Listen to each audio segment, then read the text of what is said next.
I wanted to make a video on the topic of euthanasia and where the idea of assisted suicide might be separated from that of premature murder.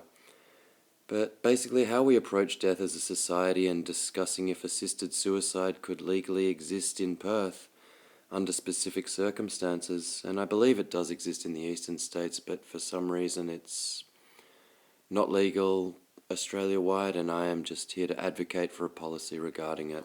But I'd like to discuss in this video the reasons why I think that we should have it, and also the reasons why I think we might be afraid to legislate on a policy regarding assisted suicide. And maybe it's a conversation that a lot of people might choose not to engage in, as it can become really challenging, dark, or controversial in many ways. And in choosing to discuss this, I'm honestly trying to present ideas as thoughtfully or respectfully as possible. And this isn't a discussion about just straight the concept of suicide. This is ultimately an end-of-life care discussion, and trying to decide whether or how euthanasia can appropriately be introduced to someone at that stage of their lives. So it's reassuring to believe that society in general wants to protect and value life. Although ultimately, as animals, we also face certain adversities without solutions, and there are illnesses out there that don't have cures, injuries that can't be healed, and there's so many boundaries to our medical knowledge that we have yet to overcome. Almost anything can happen in a human lifetime, and the idea of quality of life doesn't always equate to quantity of life. And when this occurs, it can be true that the preservation of life isn't always equal to the preservation of welfare. So when it comes to the idea of assisted suicide, it seems that a humane society would allow provisions for its lack of knowledge, that an individual facing a terminal or degenerative condition should be given a degree of control or autonomy over how they wish to choose to arrange the end of their lives. And I think that's a freedom that anyone of sane mind would deserve. The main problems I could see in introducing a policy like this would not necessarily be social, but more corporate or professional. And any laws drafted on the issue would need to take into account a private body incentivized by profit, or a government department motivated by quotas in order to regulate the laws regarding euthanasia, to make sure that the service can only be applied under extremely specific conditions and with the consent of multiple parties. So I don't think anyone knows what their old age has in store for them, although anyone who's worked in aged care or as a personal carer has probably witnessed the possible suffering that a human can face as they approach their final weeks or months. The after effects of certain conditions can continue or worsen until death. It's like the finite nature of our lives kind of pushes us into a forced familiarity with the concept of death as we go through them. And while we may have been able to raise living standards and life expectancies further than ever seen before in history, natural law will always be able to extend beyond our advances in technology and medicine. It's like, as humans, we require a connection to our natural environment in order to effectively evolve, and an aspect of life will always by necessity have some dependency on the laws that it is subject to, not only the laws that it creates for itself. So it's like even in a modern city, the law of the jungle will always to a certain degree apply, and that's what I mean when I say we have illnesses without cures and injuries that can't be healed. It's true our longer lifespans are hugely beneficial, although we aren't advanced enough to alleviate all the sufferings that can occur close to the end of them. Very sad truth is that many of us will either die alone or in some severe degree of pain and confusion. And even if only a small percentage of the population find themselves in that position, I am only going to advocate that assisted suicide be an available service for this sector.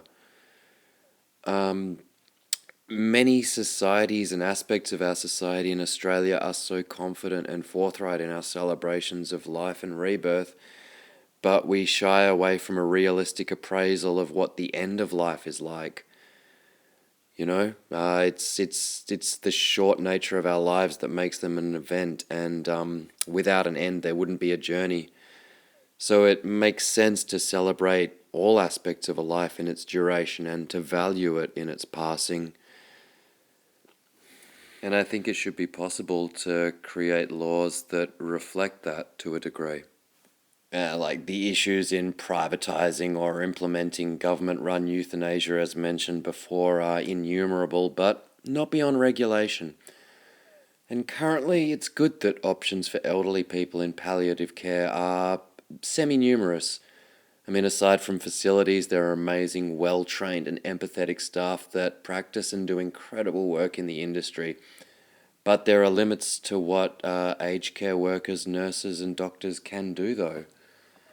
Despite the humane services available in current end-of-life care, what is incurable and degenerative cannot be fixed, and when something can't be fixed in an elderly body, it apparently can only be managed.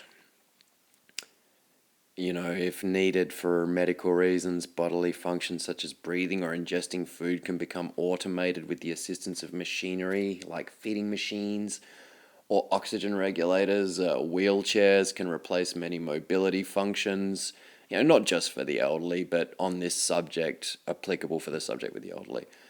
And when it comes to issues of pain or pain management, generally drugs or medication will be initiated or provided.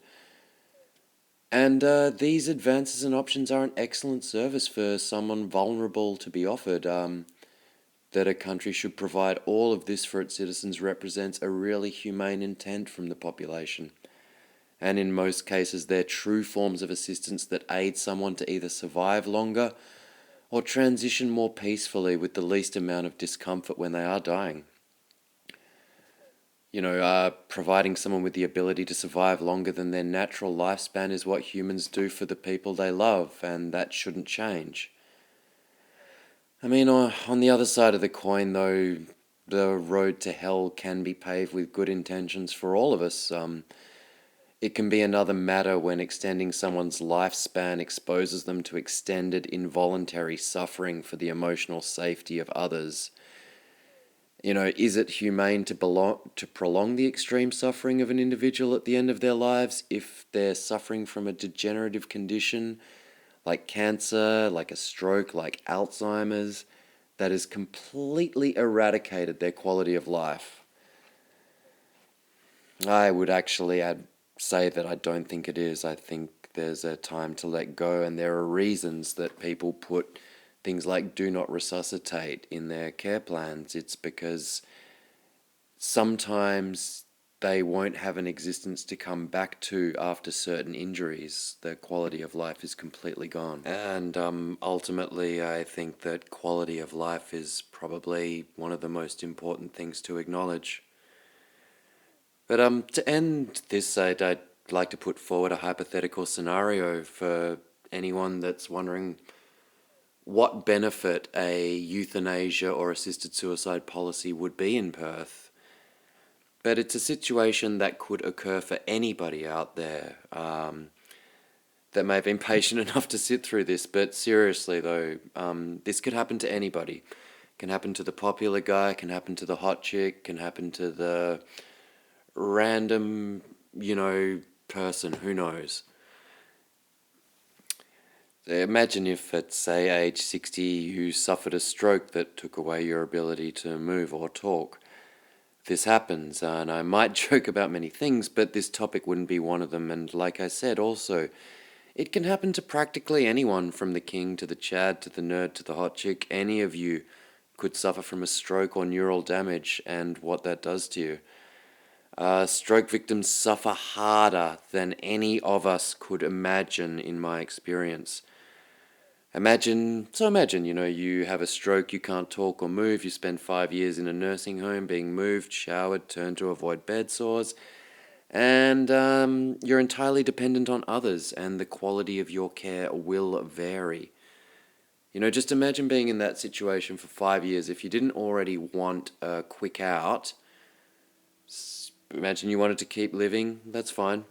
But then imagine after that time that all of a sudden your facial and throat muscles begin to atrophize and you can no longer be fed or chew or swallow anything. Those appointed as your guardians choose not to have feeding tubes inserted into your stomach, possibly a blessing. But if that's the case, under current laws, what happens to you in that situation? You're not given any more food. You're given liquid very sparingly. If you're assessed as nil by mouth, what's happening? You're just being given drugs and sitting in bed until you die. And that's pretty much what happens under current law. I hate to say it. You withdraw food and you give people drugs and they starve to death. Is not a euthanasia law slightly better than that alternative? Because I'm asking, under current laws, you're only drugged then starved slowly to death, sorry to be honest. How long do you think, let's say you were 60 years old, how long do you think that your body could survive without food and minimal liquid intake? How long do you think you would last in that situation? Because you might last a little longer than you imagine. You might go for more than 2 weeks, to be honest, and literally be closer to resembling something from a notorious prison camp, German one, or Polish one, that World War II, than a human in a modern care setting. Even if a policy was drafted only to assist people facing a scenario like this, the option of a faster, assisted, more humane practice to end the life of a terminal patient makes so much more sense than an elongated period of starvation and drugging and suffering.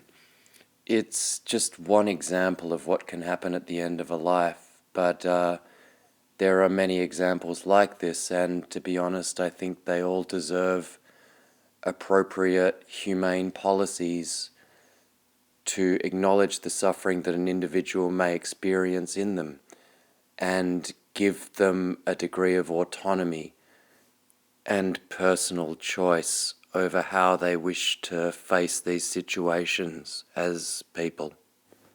I realize there's lots of important issues out there. I just feel that this is one important one and would like to see it engaged with by our government slightly more readily, and look forward to something more concrete appearing in Perth.